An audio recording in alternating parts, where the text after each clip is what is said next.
वालेकुम my YouTube family. मैं उम्मीद करती हूँ खैरियत से होंगे, खुशबाश होंगे। Welcome back to my YouTube channel. आज की वीडियो में हम अडोब इलस्ट्रेटर के अंदर बेसिक शेप्स के हवाले से डिस्कस करेंगे, उनका यूज़ कैसे किया जाता है। तो वीडियो शुरू करने से पहले अगर आप मेरे चैनल पर नए हैं, मेरे चैनल को लाइक करें, कमेंट करें, शेयर करें एंड सब्सक्राइब कर दें ताकि आने वाली नेक्स्ट क्लासेस एंड वीडियो का नोटिफिकेशन आपको मिल सके। बढ़ते हैं आज की क्लास की तरफ। अडोब इलस्ट्रेटर के अंदर हमारे पास लाइन सेगमेंट, हमने पिछली वीडियो में हमने लाइन सेगमेंट को डिस्कस किया था, उसका यूज़ कैसे किया जाता है। आज हम बेसिक शेप्स, ये हमारे पास 6 नंबर पे हमारे पास रेक्टेंगुलर टूल आता है। इसकी शॉर्टकट की एम है, इसको हम ड्रॉ करेंगे। अगर आप यहाँ पे क्लिक करते हैं तो यहाँ पे हमारे पास छोटा सा एरो दिया गया है। अगर मैं आपको पेन की मदद से यहाँ पे बता देती हूँ, ये हमारे पास छोटा सा एरो दिया गया है। इस एरो में अगर हम क्लिक करते हैं, सिलेक्शन टूल पे जाते हैं, अगर हम एरो पे क्लिक करके राइट माउस की मदद से राइट क्लिक करते हैं, लेफ्ट क्लिक करते हैं सॉरी, तो ये हमारे पास rectangular tool, rounded tool, ellipse tool, polygon, star tool और फ्लायर टूल, यहाँ हमारे पास मुख्तलिफ टूल्स आ जाते हैं। आज हम रेक्टेंगुलर टूल को सबसे पहले हम डिस्कस करते हैं। रेक्टेंगुलर टूल के लिए हमें सबसे पहले क्या करना है,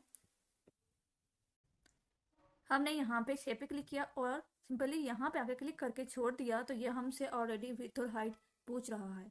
और हमने क्या किया, हमने फाइल ली थी मैंने इंचेस में, तो यहाँ पे ये देख सकते हैं कि इंच आ रहा है। यहाँ पे हमने 2 इंच और हाइट इसकी दे दी 100 और ओके कर दिया। तो ये हमारे पास इस तरह से बॉक्स बन के आ गया है। इसको हम बैक स्पेस कर देते हैं। अगर कोई बॉक्स रेक्टेंगल बनाना चाह रहे हैं तो हम शिफ्ट को होल्ड करते हुए, ये देखें, हम इस तरह से इसको ड्रैग करेंगे माउस की मदद से। तो इससे क्या होगा कि हमारे पास ये चारों कॉर्नर जो इसके हैं वो हमारे पास एक ही साइज के आएंगे। अगर मैं शिफ्ट को छोड़ के अगर कोई शेप ड्रा कर रही हूँ तो वो हमारे पास कुछ इस तरह से आएगी। वो चारों उसके जो साइड्स हैं, ये जो 4 साइड्स हैं, ये सेम नहीं होंगी और ये कुछ इस तरह से बनेगा। अब आप देख सकते हैं कि हमारे पास यहाँ पे बाउंडिंग बॉक्स बने हुए आ रहे हैं, जिनकी मदद से हम बॉक्स को छोटा और बड़ा कर सकते हैं। अब यहाँ पे हमारे पास रिसाइज हैंडल हैं, जिनकी मदद से हम शेप को इस तरह से कन्वर्ट कर सकते हैं। हम इनको वापस बैक पे लेके जाते हैं। ये देखें, अगर मैं रिसाइज हैंडल को वापस बैक की तरफ खींचती हूँ तो ये हमारे पास कुछ इस तरह से आता है। अगर फॉर एग्जाम्पल मुझे इसी तरह से अगर मैं शेप चेंज करनी है रेक्टेंगुलर की, तो ये देखें, अगर मैं यहाँ पे क्लिक कर रही हूँ तो ये वापस हमारे पास फिर वही इसी तरह शेप बन रही है। इस तरह से हमें, अगर यहाँ पे अगर हमने इस रेक्टेंगुलर की शेप को चेंज करना है, तो ये देखें, मैंने इसको सिलेक्ट किया हुआ है। तो मैं अगर इसको यहाँ पे अगर इसको बनाना चाह रही हूँ या इसको मैं क्लिक करके छोड़ देती हूँ तो ये फिर से हमसे विड्थ और हाइट पूछ रहा है। और अगर इसको मैं ड्रैग करती हूँ तो ये वापस से शेप आ रही है। बैक स्पेस कर देते हैं। अब हम जाएंगे सिलेक्शन टूल पे। हमने सिलेक्शन टूल पे जाना है। सिलेक्शन टूल पे जाके हमने इस शेप को सिलेक्ट करना है। सिलेक्ट करके अगर हम रिसाइज हैंडल की बाउंडिंग बॉक्स जो हमारे पास ये इस कॉर्नर पे भी है, इस कॉर्नर पे भी है और इस कॉर्नर पे भी है, हर कॉर्नर पे ये आ जाता है। इसकी मदद से अगर इसके मैं मिड पे अगर मैं क्लिक करके तो इसको मैं ड्रैग कर रही हूँ तो ये देखें, ये छोटा बड़ा हो रहा है। इसी तरह अगर मैं मिड से करना चाह रही हूँ तो मिड से ये इस तरह से होगा। अगर हम रिसाइज हैंडल की मदद से अगर यहाँ से इसको अगर मैं रिलीज कर रही हूँ, ये देखें, ये मेरे पास एक सर्कल की शेप आ गई है रेक्टेंगुलर टूल की मदद से। मैंने दोबारा से इसको क्लिक किया और यहाँ से रिसाइज हैंडल को बैक की तरफ लेके जा रही हूँ या कंट्रोल सी कर देती हूँ, तब भी ये हमारे पास दोबारा से वही शेप आ गई है। अगर हमें एक कॉर्नर पे यहाँ पे हमने अगर शेप को कन्वर्ट करना चाह रहे हैं और यहाँ से शेप सेम इसी तरह हो, इसके लिए हम जाएंगे डायरेक्ट सेक्शन टूल पे। यहाँ पे क्लिक करके तो हमने छोड़ दिया इसको। और यहाँ पे आप देख सकते हैं इस कॉर्नर पे जो हमारे पास बाउंडिंग बॉक्स है, इसकी मदद से अगर मैं इसको इस तरह स्ट्रेच कर रही हूँ तो यहाँ पे मेरे पास इस तरह से शेप बन रही है। और अगर मैं इसको यहाँ से रिसाइज हैंडल की मदद से पीछे की तरफ लेके आ रही हूँ, रिसाइज कर रही हूँ या रिलीज कर रही हूँ, तो ये मेरे पास कुछ इस तरह से शेप बन के तो रेडी हो गई है। अब इसी तरह अगर मुझे यहाँ पे फॉर एग्जाम्पल यहाँ पे मैं इसको इस तरह से क्लिक कर रही हूँ और यहाँ से इस शेप को मैंने इस तरह से ड्रैग करना है, तो मेरे पास इस तरह से शेप आएगी। अगर मैं चाहती हूँ यहाँ पे आप क्लिक भी कर सकते हैं इसके कॉर्नर पे, या तो इस तरह से शेप के ऊपर सिलेक्शन दे सकते हैं, आपको जैसे इजी लगे। अब यहाँ से मैं इसको इस तरह रिलीज करके तो ये मैंने एक शेप ड्रॉ कर दी है। अब मैं इसमें कोई भी कलर दे सकती हूँ। सिलेक्शन टूल पे जाती हूँ। सिलेक्शन टूल पे जाके इसको सिलेक्ट किया और यहाँ से इसका फिल का कलर कोई भी दे दिया, ये हमारे पास एक शेप क्रिएट हो गई है। इसी तरह अगर मैं इस शेप में भी जाती हूँ, जाके डायरेक्ट सिलेक्शन टूल पे चलते हैं, डायरेक्ट सिलेक्शन टूल पे जाके अगर मैं चाहती हूँ कि इनके दो कॉर्नर जो हमारे पास ये वाले दो कॉर्नर हैं इनकी शेप में चेंज करूँ, यहाँ से इनको करूँ, तो मैंने रिसाइज हैंडल को ऐसे पकड़ना है, मैंने रिसाइज हैंडल को यहाँ से ये देखना रिलीज किया मैंने और ये मेरे पास शेप आ गई है। याद रखिए यहाँ पे आप देखें कि अगर यहाँ पे मैंने क्लिक किया तो ये हमारे पास ये एक हैंडल यहाँ पे भी बना हुआ आ गया है और यहाँ पे भी है। इसको मैं इस तरह अगर ड्रैग करके, अगर कोई भी शेप हमें इस तरीके से चाहिए, अगर हमें डिज़ाइनिंग में अगर कोई शेप इस तरह से चाहिए तो हम उस तरह से कर सकते हैं। अभी ये बहुत ज़्यादा ऑकवर्ड लग रही है, Ctrl+C कर देते हैं, ये हमारे पास एक शेप आ गई है। अब इन दोनों को सिलेक्ट कर देते हैं, इसका भी कलर थोड़ी आप कोई भी फिल कलर दे सकते हैं। अब मैं बैक स्पेस कर देती हूँ। आई होप सो आपको समझ आ गई होगी कि किस तरह से रेक्टेंगुलर टूल्स की मदद से शेप को चेंज किया जा सकता है, उसका यूज़ कैसे होता है। अब हम चलते हैं, हमारे पास है राउंडेड टूल। राउंडेड टूल को भी हम सेम वही प्रोसीजर यूज़ होगा। ये हमने क्लिक किया और ड्रैग किया, क्लिक किया और माउस को ड्रैग किया, या फिर हम शिफ्ट को होल्ड करते हुए क्लिक करके ड्रैग करते हैं तो यहाँ हमारे पास सेम साइज़ के आ जाएंगे। क्लिक करके तो छोड़ देंगे तो ये हमारे पास कुछ इस तरह से आएगा। अब अगर हम चलते हैं डायरेक्ट सिलेक्शन टूल पे, डायरेक्ट सिलेक्शन टूल पे जाके हम रिसाइज हैंडल की मदद से अगर इस तरह से करेंगे हमारे पास ये शेप इस तरह से आ जाएगी। अगर मैं चाहती हूँ कि इसके एक कॉर्नर से शेप जो है वो कन्वर्ट हो तो मैंने इसके एक कॉर्नर पर क्लिक किया, रिसाइज हैंडल की मदद से इसको ऐसे ड्रैग करके लेके गई तो ये हमारे पास एक कॉर्नर से शेप जो है वो ड्रा हो गई है। इसका भी सेम वही टूल है जो हमने रेक्टेंगुलर टूल में यूज़ किया था। अगर हम यहाँ से इसकी शेप को यहाँ से फॉर एग्जांपल मैं थोड़ा सा कर देती हूँ तो ये देखें आप, यहाँ से भी हुआ है, यहाँ से भी और यहाँ से भी। वो कैसे हुआ है, क्योंकि मैंने इसके एक कॉर्नर को सिलेक्ट नहीं किया था बल्कि सब कॉर्नर को सिलेक्ट किया था। यहाँ से फिर हम वापस इस तरह ड्रैग कर देते हैं। अब मैंने खाली यहाँ पे सिलेक्शन देनी है तो क्या होगा, सिर्फ यहाँ से इसका जो साइज़ है वो ऐसे छोटा और बड़ा होगा रिलीज होके, तो इसकी शेप जो है चेंज होती जा रही है। अगर हम चाहें तो ऐसे इस तरह से दे सकते हैं। अगर इस तरह से मुझे सही नहीं लग रही तो मैं इसको ये इस तरह से कर रही हूँ। अब हमारे पास जो नेक्स्ट टूल आता है वो आता है इलिप्स टूल। इलिप्स टूल की शॉर्टकट की एल है। अगर आप कीबोर्ड की मदद से एल प्रेस करेंगे एडोब सीसी के अंदर तो हमारे पास इस तरह से आएगा। इसके लिए भी हम शिफ्ट को होल्ड करते हुए अगर इलिप्स टूल एक सर्कल ड्रा करेंगे तो हमारे पास ये सर्कल इस तरह से आएगा। ये जो पिंक लाइन हमारे पास शो हो रही है ये एक पाथ है, ये हमें पाथ बताता है कि हमारे पास ये लाइन जो है अगर ये स्ट्रेट है तो मतलब हमारे पास ये जो इनके जो कॉर्नर हैं ये हमारे पास एंकर पॉइंट्स हैं। ये देखें, अगर मैं यहाँ पे क्लिक कर रही हूँ तो यहाँ पे ये बता रही है कि एंकर पॉइंट जो हैं ये इक्वल है। अगर हम बगैर शिफ्ट को होल्ड किए यहाँ पे अगर हम शेप बना रहे हैं तो ये देखें ये इस तरह से शेप बन रही है। अगर हम इस तरह से शेप बनाना चाह रहे हैं या इस तरह से तो ये हमारे पास इस तरह से भी आ जाएगी। अगर हम शिफ्ट को होल्ड करेंगे तो सिंपल सर्कल बनेगा, लेकिन अगर हमें शेप को इस तरह से चाहिए या इस तरह से तो ये हमारे पास कुछ इस तरह से आ जाएगी। आप इसका भी फिर कलर चेंज कर सकते हैं। यहाँ से आप चाहें तो स्ट्रोक को बढ़ा सकते हैं या स्ट्रोक का कलर चेंज कर देते हैं। अगर मैं इसका कलर ब्लू कर देती हूँ और यहाँ से बढ़ा देती हूँ, ये मैंने स्ट्रोक का कलर बढ़ा दिया है तो ये हमारे पास शेप कुछ इस तरह से आ गई है। अब हम जाएंगे पॉलीजन टूल पे, इस पे हमने क्लिक करना है। ये लेफ्ट क्लिक किया, यहाँ पे हमारे पास 4 नंबर पे पॉलीजन है, ये क्लिक किया ड्रैग किया, क्लिक किया ड्रैग किया तो हमारे पास ये शेप आ गई। वही फार्मूला अप्लाई हो रहा है कि फिल कलर हमारे पास रेड जो हमारे पास दिया गया था, हम इसको बैक स्पेस करके ये हमारे पास स्ट्रोक इमेज आ गई है। क्लिक करके तो यहाँ पे छोड़ देती हूँ तो यहाँ पे हमसे ये रेडियस इंचेस में पूछेगा और यहाँ पे हमारे पास साइड्स, ये हमारे पास इसकी साइड से 1 2 3 4 5 एंड 6 ये हमारे पास इसकी साइड आ गई। यहाँ से फॉर एग्जाम्पल अगर मैं इसकी साइज देती हूँ, साइड जो इसकी लेती हूँ 3, तो ये देखिए ये हमारे पास ट्राइंगुलर के शेप में एक शेप क्रिएट हो चुकी है। मैं बाकी इन सबको बैक स्पेस कर देती हूँ ताकि मेरे पास आगे जगह बच सके।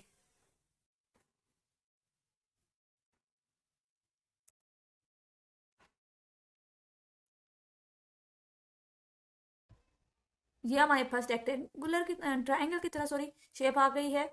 अब पॉलीगन पे यहाँ पे क्लिक करके जब हम छोड़ेंगे, यहाँ से हम इसका साइज अगर हम 4 दे रहे हैं तो 4 पे हमारे पास ये इस तरह से रेक्टेंगल बना हुआ आएगा। हम इसी तरह फिर से इस पे जाते हैं क्लिक करके तो हम 5 करते हैं तो हमारे पास 5 की शेप ये इस तरह से आएगी। अगर हम क्लिक करके तो फिर दोबारा से फॉर एग्जाम्पल मैं 8 कर रही हूँ तो ये हमारे पास 8 का बॉक्स इस तरह से बना हुआ आएगा, इसके जो कॉर्नर है वो 8 आएंगे। इसी तरह मैं इसको क्लिक करके तो फॉर एग्जाम्पल यहाँ से मैं इसके जो साइड से मैं उनका इंक्रीज कर रही हूँ। फॉर एग्जाम्पल मैं 20 कर रही हूँ, अगर मैं इसका साइज 20 करती हूँ तो यहाँ पे हमारे पास आप देख सकते हैं कुछ इस तरह से बॉक्स बना हुआ आएगा। इसका अगर मैं स्ट्रोक बढ़ाती हूँ तो ये हमारे पास कुछ इस तरह से शेप आएगी। पॉलीगन से इस तरह से आप मजीद शेप्स बना सकते हैं। अगर मैं इनको इस तरह सेलेक्ट करती हूँ, सेलेक्ट करके तो फॉर एग्जाम्पल मैं इस शेप को सिलेक्ट करती हूँ, सेलेक्ट करके डायरेक्ट सिलेक्शन टूल पे जाती हूँ। ये देखिए हमारे पास उसी तरह सेम मैंने यहाँ पे रिसाइज सेंटर को ऐसे ना, और याद रखिए रिसाइज सेंटर पे मैं अगर मैं क्लिक करके छोड़ती हूँ तो यहाँ से हमारे पास इसके कॉर्नर के आए हुए हैं। ये जैसे राउंड है, इन्वर्टेड राउंड है, चेम्फर है, रेडियस इसका हमने वो डिसाइड करना है, राउंडेड करना है या इस तरह से रिलेटिव करना है या एब्सोल्यूट करना है और ओके कर देना। अभी फिलहाल मुझे कॉर्नर ये वाला चाहिए, ओके कर देती हूँ और यहाँ से मैं इसको ड्रैग कर रही हूँ। तो ये देखिए मेरे पास शेप कुछ इस तरह से बन रही है। अगर मैं इन चारों को क्लिक करके तो ऐसे करूँगी तो ये मेरे पास सर्कल बन जाएगा। अगर मैं इसके एक कॉर्नर पे यहाँ पे क्लिक कर रही हूँ और यहाँ से इसको ड्रैग कर रही हूँ, ये मेरे पास इस तरह से बना। अगर मैं यहाँ इस कॉर्नर पे क्लिक करके तो ये मैंने इस तरह से क्लिक किया और ये मैं इसको ड्रैग कर रही हूँ तो ये मेरे पास इस तरह से शेप बन रही है। आप इस तरह से पॉलीगन टूल में भी शेप को कन्वर्ट कर सकते हैं। अगर आप इन दोनों को सिलेक्ट कर रहे हैं, मैं इन दोनों को सिलेक्ट कर रही हूँ, मैं इन दोनों को सिलेक्ट करके यहाँ से मैं इनकी शेप को ये चेंज कर देती हूँ और ये मेरे पास इस तरह से शेप जो है वो चेंज हो चुकी है। अब हमारे पास नेक्स्ट जो टूल आता है वो आता है स्टार टूल। स्टार टूल को भी हम इसी तरह क्लिक करके छोड़ते हैं तो ये देखिए हमसे रेडियस 1 और रेडियस 2। स्टार टूल में भी हम यहाँ से रेडियस को हम अपनी मर्जी से करके तो किसी भी पॉइंट जितने भी हमें चाहिए रेडियस चाहिए होंगे या हम अपनी मर्जी से यहाँ पे डिसाइड करके तो कर सकते हैं। इसके पॉइंट्स अगर हमारे पास 5 पॉइंट्स हैं तो ये हमारे पास कुछ इस तरह से बनके तो स्टार आएगा। इसका मैं स्ट्रोक अगर कम कर देती हूँ तो ये हमारे पास इस तरह से आएगा। इसी तरह अगर मैं क्लिक करके तो यहाँ पे छोड़ रही हूँ या इस तरह से मैं ड्रैग करती हूँ तो ये मेरे पास इस तरह से भी ये शिफ्ट को होल्ड किया और ये स्टार बनाया, ये मेरे पास स्टार बन के तो रेडी हो गया है। अब यहाँ पे क्लिक करके तो छोड़ रही हूँ और यहाँ से मैं इसके पॉइंट्स को इंक्रीज कर रही हूँ। फॉर एग्जाम्पल मैं 16 करती हूँ तो ये 16 पॉइंट का हमारे पास कुछ इस तरह से आएगा। इसी तरह यहाँ पे मैं क्लिक करके तो इनके पॉइंट्स को इंक्रीज यहाँ से कर रही हूँ। अगर फॉर एग्जाम्पल मुझे 30 चाहिए तो ये मेरे पास कुछ इस तरह से स्टार बन के तो आ जाएंगे। आप इस तरह से इसके पॉइंट्स इंक्रीज करके या डिक्रीज करके तो इनकी कोई भी शेप दे सकते हैं। अगर फॉर एग्जाम्पल मैं इसकी 50 शेप दे रही हूँ तो ये मेरे पास 50 पॉइंट में ये इस तरह से शेप बन के तो रेडी हो चुकी है। आप इनका भी इसी तरह आप इनके भी किसी पॉइंट पे क्लिक करके डायरेक्ट सेलेक्शन टूल पे जाके तो उसको चेंज कर सकते हैं, इनको डिक्रीज कर सकते हैं। ये मैंने इसको इस तरह से किया तो ये मेरे पास ये देखें सिंपली मैंने इस कॉर्नर पे अगर मैं आपको जूम इन करके तो बताऊं, सिंपली मैंने क्या किया, मैंने यहाँ पे इसको कॉर्नर को ऐसे क्लिक किया,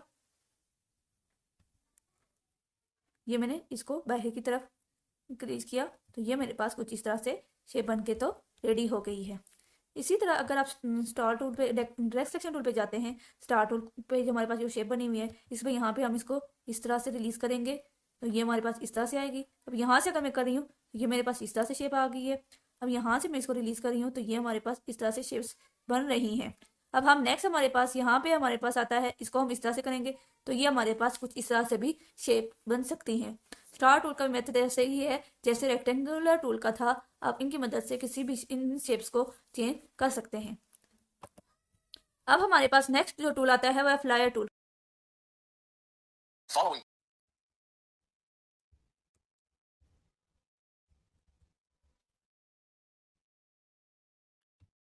आई होप सो आपको समझ आ गई होगी कि किस तरह से इन शेप्स का इस्तेमाल कैसे किया जाता है।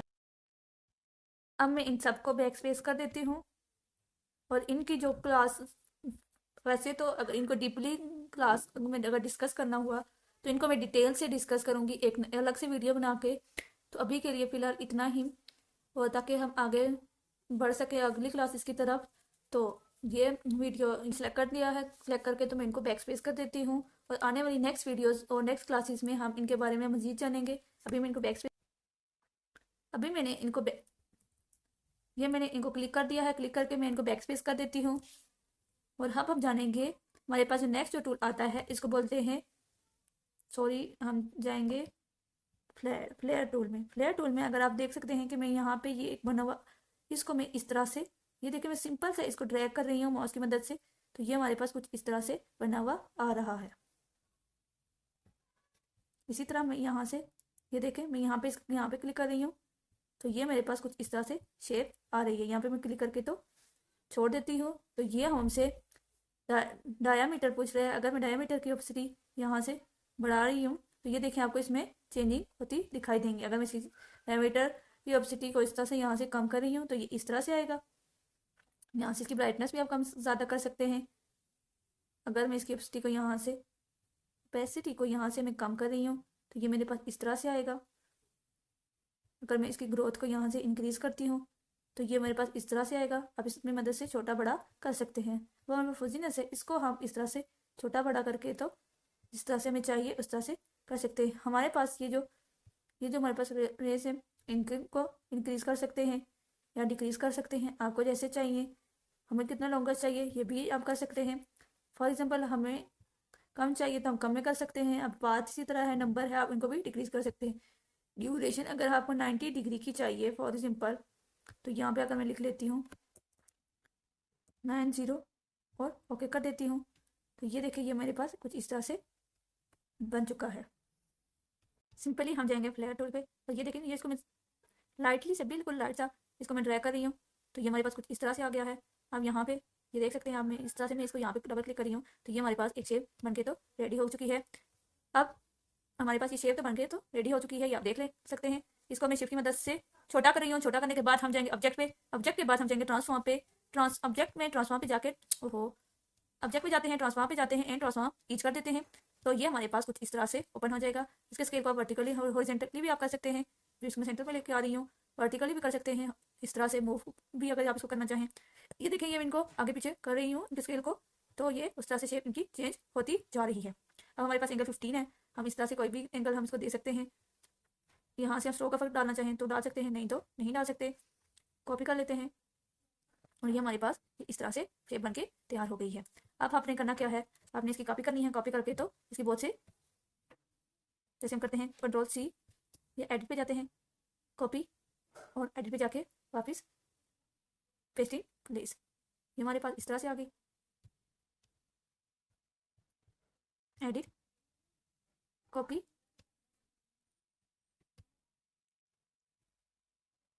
ये हमारे पास, ये देखें ये इस तरह से आ गई।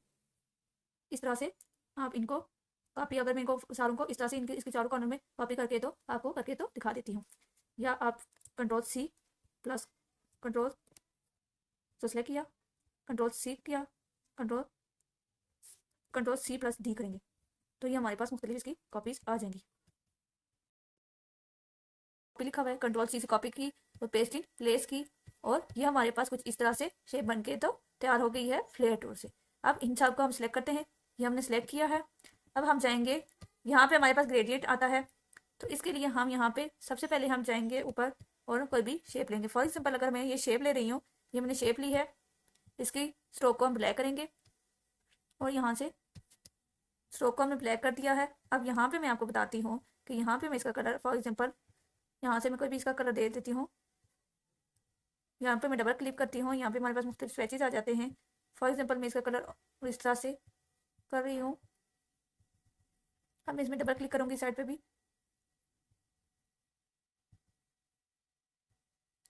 तो यहाँ पे भी हमारे पास मुख्तलिफ स्वेचेस आ जाएंगे। ये हमारे पास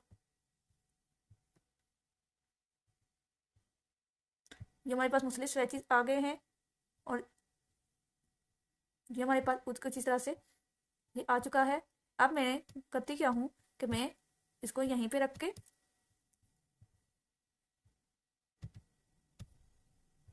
या इसको मैं यहाँ पे लेके जाती हूँ, तो ये मेरे पास कुछ इस तरह से बन गया है। अब मैं इस शेप को, इस सारी शेप को मैंने सेलेक्ट करना है और इसको यहाँ पे लेके आना है। शिफ्ट को होल्ड करती हूँ, शिफ्ट को होल्ड करके तो इस शेप को मैं इस शेप के बराबर कर देती हूँ जो हमने रेक्टेंगुलर टूल की मदद से क्रिएट की थी। अब ये देख सकते हैं कि ये हमारे पास पीछे हमें समझ ही नहीं आ रही कि ये कहाँ गया है। कंट्रोल जी करके इसको मैं वापस यहाँ पे लेके आती। सिंपली आपने क्या करना है, शिफ्ट कंट्रोल और स्क्वायर ब्रैकेट को प्रेस करना है, shift control and square bracket, तो ये हमारे पास फ्रंट पे ये वही सेम शेप आ जाएगी। आई होप सो आपको फ्लेयर टूल की समझ आ चुकी होगी। आप इस तरह से फ्लेयर टूल की मदद से कोई भी शेप्स को ड्रा कर सकते हैं और इस तरह से डिज़ाइन बना सकते हैं। ये सिंपली मैंने आपकी गाइडेंस के लिए एक रफ सी शेप बनाई थी ताकि आपको समझ आ सके। आज की क्लास यहीं तक थी। अगर आपको वीडियो अच्छी लगी हो या आज की क्लास अच्छी लगी हो तो लाइक करें, कमेंट करें, शेयर करें, सब्सक्राइब कर दें। अल्लाह हाफिज़।